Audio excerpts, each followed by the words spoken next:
Matapos ang 11 araw na tagisan ng mga pinakamahuhusay na para-athletes, opisyal nang isinara ngayong umaga ang 2024 Paralympic Games sa Paris, France. Yan ang ulat ni Daryl Oclares.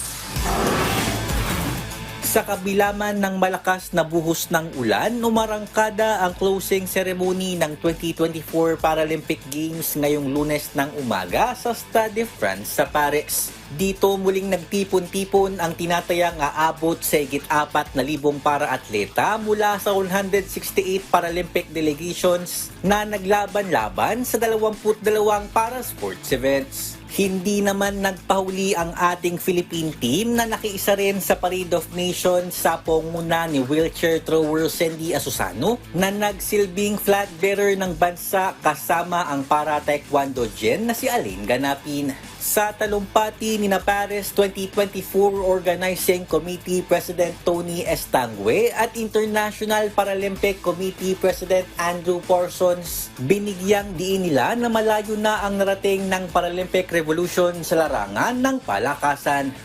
Every time you competed, more people joined the party. Every time you succeeded, the intensity grew. With every wow, every cry, every heart you sent racing, you changed how people see sport and how they see disability.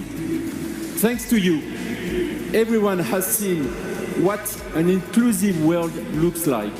Free from barriers, Paralympians perform to their best. Through sport, they showed what humanity can achieve when given an opportunity to succeed. You saw strength and difference.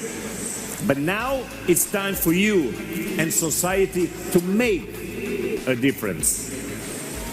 Samantala, ipinasa na rin sa Los Angeles ang bandila ng IPC dahil Estados Unidos ang magsisilbing punong abala sa 2028 Paralympic Games. Daryl Oclares para sa Pambansang TV sa Bagong Pilipinas.